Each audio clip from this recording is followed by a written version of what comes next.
journey, or is journeying to Rome in the way in bondage. But as we think, let's see, where do we get to? You guys have the mark? Yeah. Verse 4 and 6, that B. 4 and 6. Okay. That's kind of where I thought we got to. I forget because then I get some studying ahead, and then I don't remember where we got to.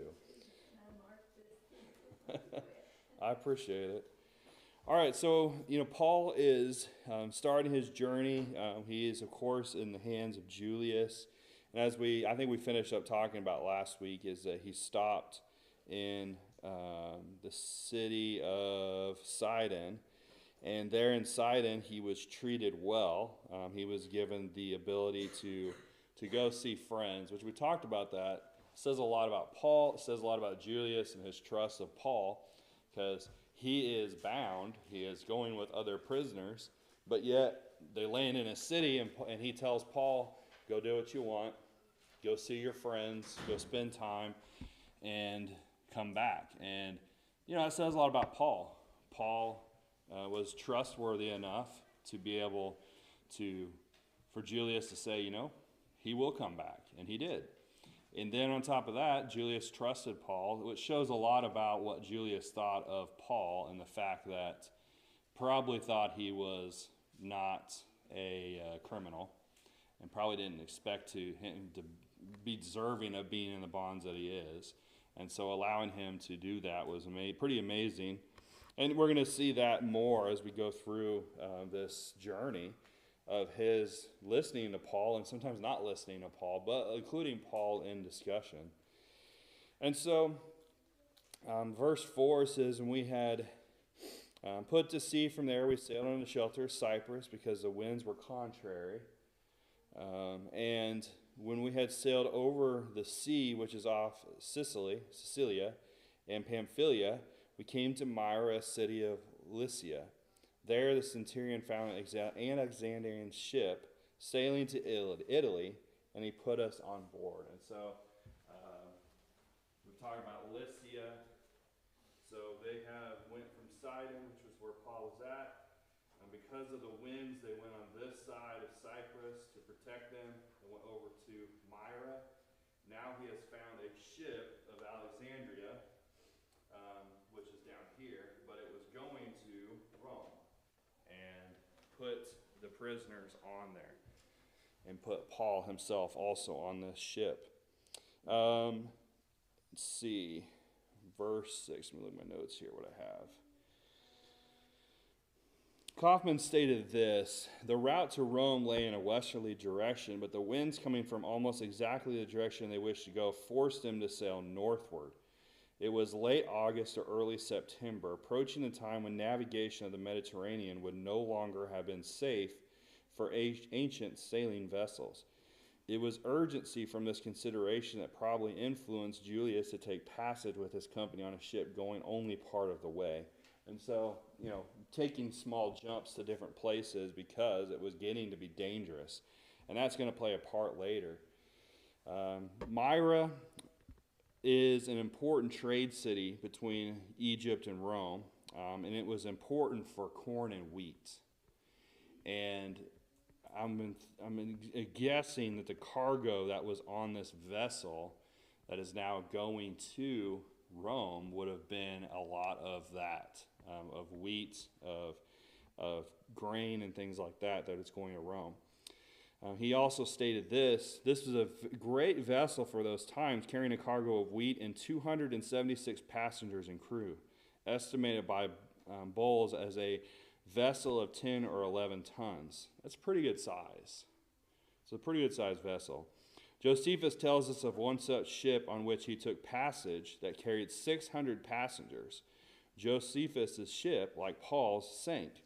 As Del Wilt noted, wheat is always a dangerous cargo due to the possibility of shifting, and he went on to relate how in very recent days he narrowly escaped shipwreck between those two areas due to the shifting of cargo wheat and the rough weather.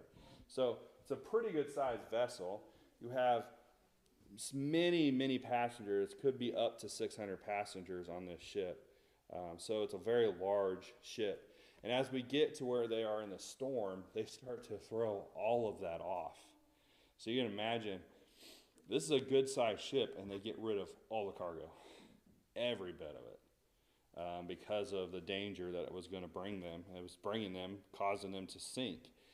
So then verse 7, it says, "And when we had sailed slowly many days, and arrived with difficulty off Cnidus, the wind not permitting us proceed, we sailed under the shelter of Crete off Siloam.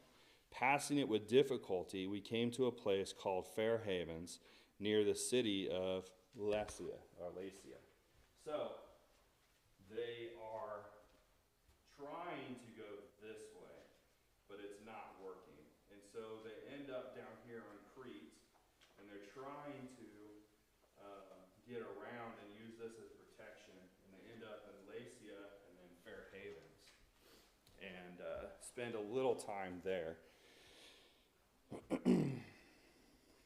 Now the winds are not working for them. The northwest wind was very strong in the fall there. And not only that, as we're going to see, it's also the south wind that's going to be a problem for them, but it will change. The winds change a lot. They were not able to sail directly. The King James used the phrase, hardly passing it. So they went close along the shore of Crete, very closely, because of the shelter that provided. Can you imagine being in a boat that large that had sails? Navigation would have been very difficult, because today, we have generator, diesel, electric motors that power these ships, nuclear, whatever the case may be, and you can go what direction you want to go. They were at the mercy of the wind, and very difficult. And so here they're trying to use these islands to protect them as they're trying to go to Rome. But if you notice, after Crete, what's going to be out here? Not much. And it's not going to shelter them and protect them. And so they had to sail towards the place called Fair Havens. It is a place still called that today because it's known as a beautiful bay and had a fair shore. Barnes said this was on the southeastern part of the island of Crete. It was probably not so much a harbor as an open roadshed, which afforded good anchorage for a time. It was called by Stephen, the geographer, the fair shore. It still retains the name which it formerly had. It is called in ancient Dutch and French sailing directions the beautiful bay. And so this is all leading up to what we see now in verse 9 and 10. It says, "Now when much time had been spent, and sailing was now dangerous because of the fast was already over, Paul advised them, saying, 'Men, I perceive that this voyage will end with disaster and much loss, not only of the cargo and ship, but also our lives.'" Paul is warning them of what could happen or what's going to happen if they continue on. Because between the time of September 15th and March 15th, it was a very dangerous time in the Mediterranean to sail. And here he's telling them, we do not need to go. They'd spent some time here in Fair Havens, and they're just trying to decide if they're going to continue on. And they do, unfortunately. The phrase, "now the fast was already passed," was talking about the time of atonement for Jews. So this would have been on the Jewish calendar about September, October. The end of September and the first part of October. And so it was a very dangerous time. And so Paul tells them that if they go, there could be a loss of life. There's going to be a loss of the ship and all the cargo. Now, is Paul experienced in this? Somebody read 2 Corinthians 11 and verse 25. 2 Corinthians 11 and verse 25. "3 times I was beaten with rods, once I was stoned, 3 times I was shipwrecked, a night and a day I have been in the deep." Paul has already been in a part of shipwrecks by this point. He is experienced. And I'm not saying this captain of the ship is not experienced in the sea and things like that, but Paul is experienced in the fact that he knows what it's like to be shipwrecked. He's been shipwrecked already twice. Some say probably 3 times by this point. And so, Paul knows, and he's warning them. It's interesting that they at least listen to Paul in his discussion. He's a prisoner. What point, why would they want to listen to anybody that was a prisoner? Paul had a different standing with Julius. Now, they didn't listen to him in the sense of they still decided to go. Notice verse 11. Nevertheless, the centurion was more persuaded by the helmsman and the owner of the ship than by the things spoken by Paul. And because the harbor was not suitable to winter in, the majority advised to set sail from there also, if by any means they could reach Phoenix, a harbor of Crete opening towards the southwest and northwest, and winter there. So they were trying to get Phoenix. I'm trying to remember where Phoenix was at. Is it on the other side? Oh yeah, it is right there. Yep, you're right. So Phoenix is on the other side of Crete. So it's not a terrible long distance, but as we talked about last week, was it 4 months shipping from here to Rome? And so they're trying to get from Fair Havens to Phoenix because it's a better place to winter in. That did not happen. And that's the danger that Paul warned them about. And so somebody want to read verse 13 through verse 20. And when the south wind blew softly, supposing that they had obtained their purpose, losing thence, they sailed close by Crete. But not long after, there arose against it a tempestuous wind called Euroclydon. And when the ship was caught and could not bear up into the wind, we let her drive. And the running under a certain island, which is called Clauda, we had much work to come by the boat, which when they had taken up, they used helps undergirding the ship, and fearing lest they should fall into the quicksands, struck sail, and so were driven. And we, being exceedingly tossed with the tempest, the next day they lightened the ship. And the third day we cast out our own hands, the tackling of the ship. And when neither sun nor stars in many days appeared, and no small tempest lay on us, all hope that we should be saved was then taken away. All right, so verse 13, it says, when the south wind blew softly. So here they are waiting for a nice wind to help them go. There was a nice soft south wind. They thought this would be perfect time to go. They left. Well, that wind was deceptive. And not long after they sailed, they ended up into a wind that's called Euroclydon. Now, this word, Euroclydon, in Thayer is defined as a violent agitation. The word means a southeast wind. And so the name of this wind comes from 2 Greek words meaning wind and wave. The name for this today really would be a hurricane. What happened? Because what it's described as, word study says it blows from all points and its danger results from the violence and uncertainty of its course. What it means is that they get out there, the wind is going one direction and then it changes. And all of that changing wind caused this violence of the sea. And we would consider it a hurricane today. And Encyclopedias on this word says the same authority speaks of such gales in the Levant as being generally accompanied by terrific gusts and squalls from those high mountains. And so what it's talking about is it is always safe to anchor under the lee of an island with a northerly wind as it dies always away gradually. But it would be extremely dangerous with southerly winds as they would almost inadvertently shift to a violent northerly wind. And so it talks about when those soft winds could come from the south, that it would change into a north wind. And so there is mountains along Crete, and these winds would come off of this mountainous area, and cause this problem in this area for them. And so looking at verse 15, or that Mount Ida on Crete would bring about this great storm. Verse 15, it says, and when the ship was caught under the shelter of the island called or when the ship was caught and could not head into the wind, we let her drive. What do you think that means, to let her drive? There's nothing they could do. They were at the mercy of the wind.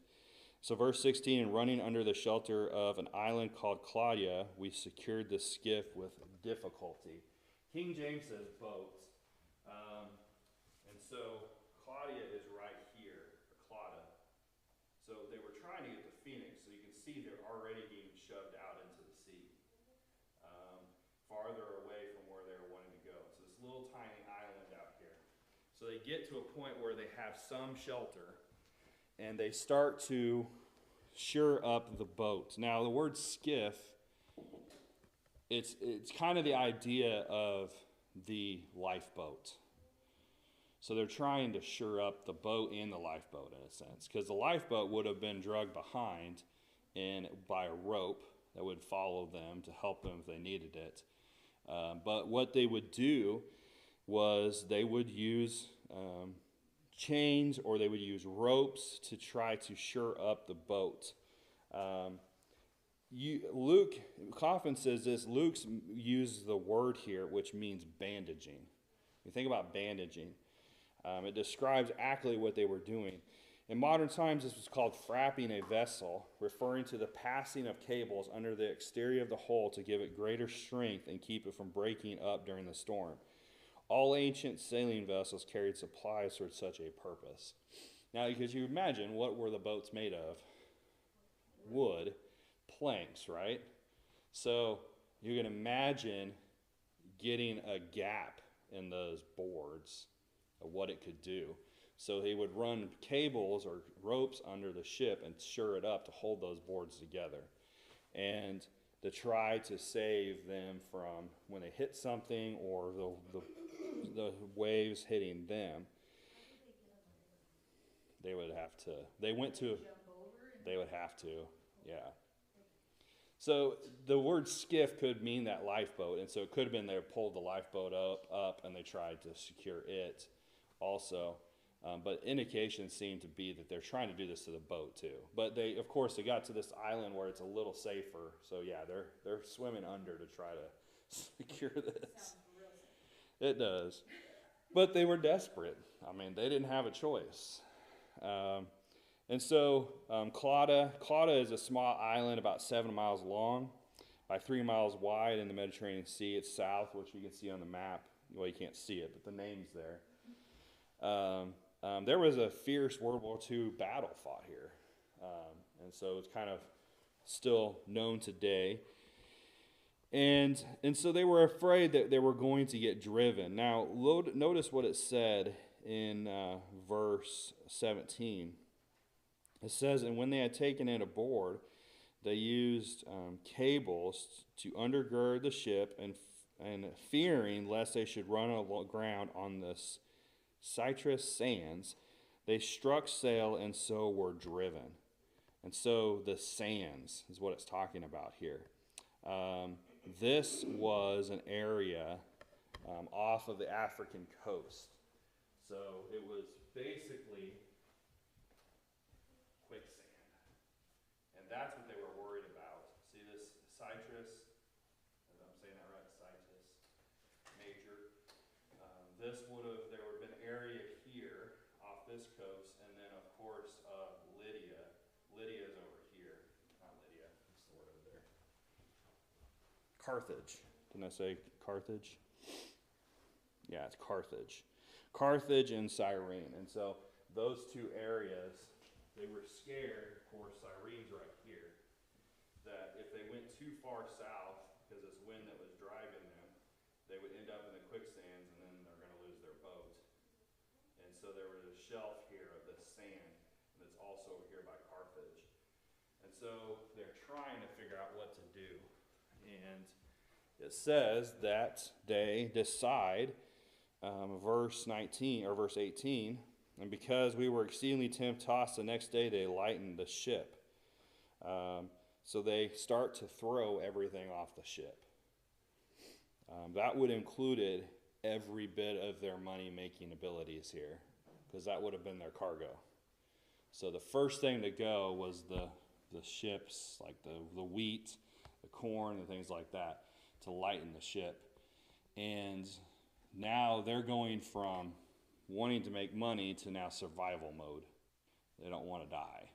And so they start to throw that off. Then the next thing they do is on the third day, we threw the ship's tackle overboard with our hands. Think about that. What is the ship's tackle? Their gear, anchors, chains, things like that. They got rid of most of it. Now, not all of it.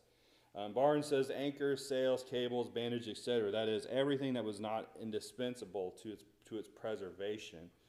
Because verse 29, it seems they did retain some of their anchors on board because they did anchor later. But they are getting rid of everything. And so what does that sound like? They were desperate. Didn't this happen before?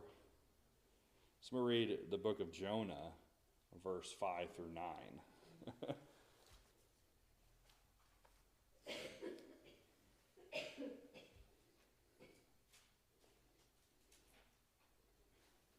Jonah what? 1, 5 through 9, sorry.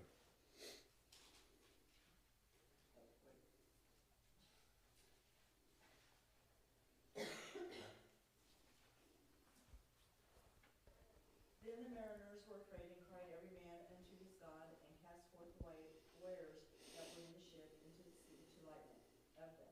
But Jonah was gone down into the sides of the ship, and he lay and was fast asleep. So the shipmaster came to him and said unto him, What meanest thou, O sleeper? Arise, call upon thy God, if so be that God will think upon us that we perish not.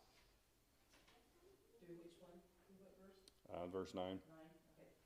And they said every one to his fellow, Come and let us cast lots, that we may know for whose cause this evil is upon us. So they cast lots, and the lot fell upon Jonah. Then said they unto him, Tell us, we pray thee, for whose cause this evil is upon us. What is thine occupation, and whence comest thou? What is thy country, and of what people art thou? And he said unto them, I am a Hebrew, and I fear the Lord, the God of heaven, which hath made the sea and the dry land. All right, so in the time of Jonah, the same thing happened. They ended up in the ocean with this terrible storm.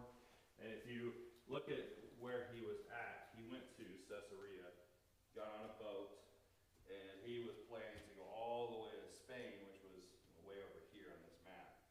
So he's going through some of the same area. We're not told where he ended up in a ship, but we know it couldn't have been too far, because how long did it take him to get back to the shore? I don't know how fast a whale can swim, or a large ship, or a large fish. We don't know what was a whale. But, I mean, it would took 3 days, right? He was 3 days in the belly of the great fish, in reference to Christ being in the grave for 3 days. So it wasn't too far. I don't know how fast they can swim, but he ended back on shore. And so the same thing happened. They threw all the stuff over. They're trying to lighten the ship. And then they get to the point where they're going to throw Jonah over. Jonah says to throw him over. That's going to happen here soon too. They're going to decide, hey, let's throw all of the prisoners overboard, and because they're going to just try to take off and get away from us. And so that's going to happen later. But a lot of similarities here. And so then verse 20, it says, Now, when neither sun nor stars appeared for many days, and no small tempest beat on us, all hope that we would be saved was finally given up. Can you imagine getting to that point where you have just come to the realization you're going to die? It doesn't matter what's going to happen. Their choices in their mind was shipwreck out in the middle of the sea, there's no hope of survival, or going and ending up on the quicksands down by Crete or Cyrene, and have the same thing happen to them there. So here they have lost all hope for living, and they have come to the realization that they're just going to die. Then that really opens up to what we see in verse 21. And so then verse 21, it says, But after a long absence from food, So they've been a long time without food. Does this mean that they threw their food overboard? Probably. I would say they probably did. They had to lighten the ship. They probably thought they were dying anyways. And so a lot of their food probably went over. Another thing is it could be they're just running out. Well, they had enough to get to Rome, so I would say they probably threw a lot of it overboard. So they have gone many days without food. Not only that, they have not seen any light for days. Don't know how long, but many, many days.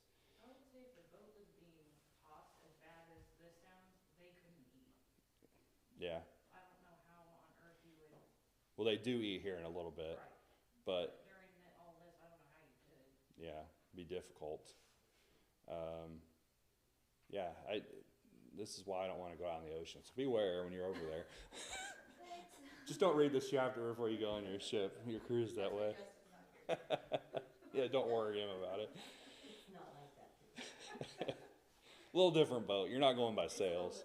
Yeah, it's a little bit bigger, just like the Titanic. But We're not going to be feeding the fish as we die. yeah, And we won't be throwing things overboard. no. And so, this is, you can imagine what they're going through. Not seeing the sun for days, not seeing the stars, the moon, nothing. They're just constantly being driven. The ship is breaking up at this point. All hope had been lost. And so at that point, Paul stands up, verse 29, in the midst of them and said, "Men, you should have listened to me, and I have sailed from Crete and incurred this disaster and loss." Now, when you read that, what does it sound like? It sounds like a parent or a child. Yeah, it does. It kind of sounds like Paul's being kind of arrogant here by saying, "I told you so."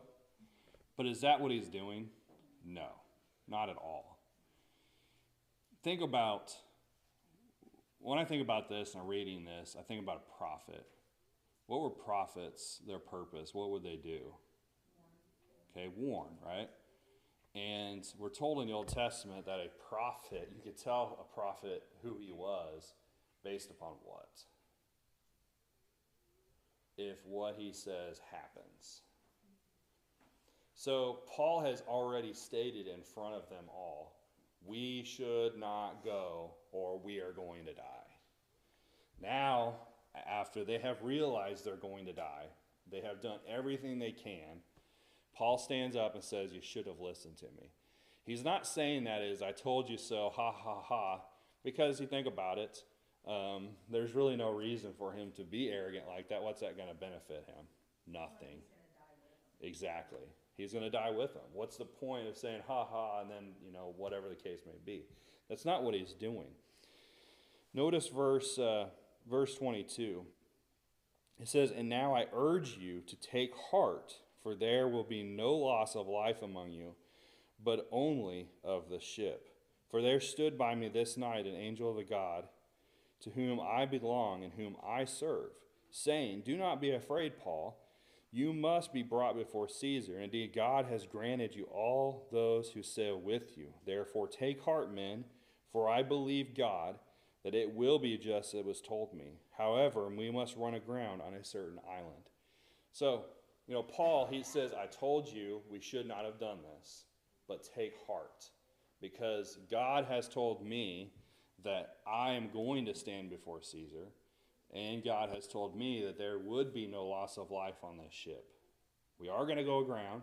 We are going to have a shipwreck, but we're all going to live." What would that do? What does that mean to the people when they hear Paul say that? Should mean a lot, but. Why? Yeah. Yeah. They're not. But think about this. Paul has now proven what? He knows what he's talking about. He has proven himself to be someone that could be trusted because he said this was going to happen, and it happened. Now he is, in their minds, a prophet because he has the ability to know the future. And so they have seen that come true. So when he says you're going to be fine, they can believe him. And I think that's why Paul does what he does there. He's bringing up the past for that purpose. He's saying, remember what I said? It came true. Now this is what I'm saying. It's going to come true. And it brings them comfort. It's going to bring them comfort knowing that. And so he tells them that, God has granted you all that sail with you that they're not going to die. Take heart, men, for I believe God, and it will be just as it was told me. And so everything's going to happen as God told him. He trusts God. And so then verse 27, it says, now when the 14th night had come, and we were driven up and down on the Atlantic Sea about midnight, the sailors sensed that we were drawing near some land. And so think about this. They have been at this point, after Paul had told them this, 14 days, so 2 weeks. They're already hungry. They're already discouraged. They're already worried that they're going to die. And it's still 14 days. Now, they were trying to get to Phoenix, right here, from Fair Havens. They end up going out this way, and they end up out in the middle of this ocean. They're going to end up at Malta over here. How long do you think that would have taken? A long time. And so that's a long time to think about this. It's a long time to be discouraged in a sense. And so verse 27, the 14th night, driven up and down the Atlantic Sea or Adriatic Sea, they sensed that they were drawing near some land, and they took soundings and found it to be 20 fathoms. And when they had gone a little farther, they took soundings again and found it to be 15 fathoms. And so they're able to see how far they're going and how far this land is. And they're trying to make a decision because there's rocks. And that's verse 29. It says, then fearing lest we should run aground on the rocks, they dropped 4 anchors from the stern and prayed for day to come. So it's nighttime. There's rocks everywhere. They're afraid that they're going to end up shipwrecking right there. They want to make sure that they are safe until they get some light. And so they drop 4 anchors. Now this is the verse that tells us they didn't get rid of everything because they had some anchors. So then verse 30. And as the sailors were seeking to escape from the ship, when they had let down the skiff into the sea, under pretense of putting out the anchors from the prow, Paul said to the centurion and the soldiers, unless these men stay in the ship, you cannot be saved. Then the soldiers cut away the ropes of the skiff and let it fall off. So here again is that skiff that we talked about earlier. This would be their lifeboat. Paul tells them if they get out of this boat that they're in now and get in that skiff, they're going to die. Now, did they question him? No. What do? They cut the ropes and they let it go. They trust Paul now. They have already still lived this long period of time after Paul told them they wouldn't die. And he is telling them if they get out of this boat, then they're going to die. Now there's a lot of references here and similarities here to the church, really. I love going to this passage because when you talk about the church can be that picture of a boat. And if we get out of that boat, is there going to be safety out of that boat? No. We need to stay in the boat. We need to stay in the church. There is no lifeboat. There is no other way to make it to eternity. We have to be in the boat. And that's what Paul's saying there. You stay in this boat. If you get out, you're going to lose your life. And so what do? They go ahead and cut that skiff off, that lifeboat. So verse 33, it says, and as day was about to dawn, Paul implored them all to take food, saying, today is the 14th day you have waited and continued without food and eaten nothing. 2 weeks without eating. That is a long time. They're going to be very weak at this point, aren't they? Probably sick, weak. Paul tells them to get their strength. Why? Well, they're going to need to swim for a little bit. And so Paul implored them to take food, and they did. Therefore, I urge you to take nourishment, for this is for your survival, since not a hair will fall from the head of any of you. That's pretty amazing. Their fear of dying, the shipwreck, and Paul says not even a hair is going to be harmed or fall off of you. You all will be saved. That is including the ship crew. That's including the prisoners. That's including the centurion. That's including all of them. They are all going to live. And so verse 35, and when he had said these things, he took bread and gave thanks to God in the presence of them all. And when they had broken it, he began to eat. So he says a prayer in front of them all, and they're all ready to listen. They're trusting now in Paul and God in their minds. So verse 36, and they were all encouraged and also took food themselves. And in all, we were 276 persons on the ship. There we have our number. 276 of them on the ship, including prisoners and all that were there. So when they had eaten enough, they lightened the ship and threw out the wheat into the sea. And so they finally get to this point where they're close to Malta. And this is about the end of my notes, so we want to stop right here, and we'll pick up here next week. But anybody got any questions or comments? Do you think their bread was soggy by then? I would say it was, unless they had a place to put it. It's in my head, like, Yeah, it's got to be. I would say every inch of that ship was wet all the time. You imagine that? Not being able to get in the dry. Probably cold. It's this time of year, it's colder. Not a thing to want to be in for sure. So, all right, thank you guys.